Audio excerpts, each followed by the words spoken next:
La facture à la pompe à essence commence à être salée pour les Sud-Africains. Depuis le 2 mars, plus de 21 rand le litre d'essence, soit 1,30 €.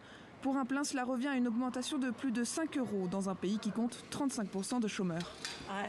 Normalement, je mets du samplon 95, mais j'ai décidé de passer au 93 pour baisser un peu le coût.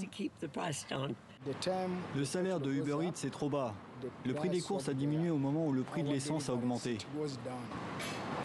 Pour être honnête avec vous, ça nous tue vraiment ce truc. J'ai des enfants, j'ai une famille à charge. Et comme apparemment les prix vont encore augmenter le mois prochain, je vais devoir arrêter une partie de mes activités. L'augmentation des prix touche aussi directement l'entreprise énergétique nationale, Eskom.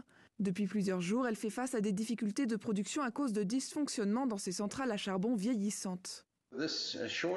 Ces pénuries de capacité de production poussent Eskom à exploiter ses turbines à gaz assez couverts.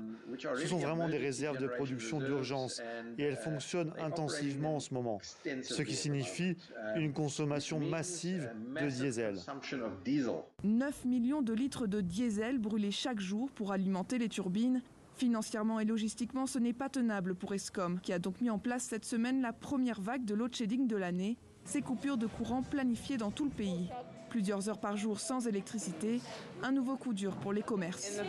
Au fond, là, voilà le générateur. À chaque coupure de courant, ce restaurant doit allumer ce générateur, un engin qui tourne à l'essence. Des coûts supplémentaires, et ce ne sont pas les seuls. Quand les coûts de transport augmentent, le prix des boissons augmente, le prix de la nourriture augmente, et on a déjà dû augmenter certains prix sur notre menu pour compenser le manque à gagner sur nos ingrédients. Une décision difficile à prendre pour ce restaurant récemment ouvert. L'économie sud-africaine commence tout juste à se relever de l'épidémie de Covid, mais reste très fragilisée. Les tensions sociales avaient déjà entraîné une vague d'émeutes meurtrières en juillet dernier.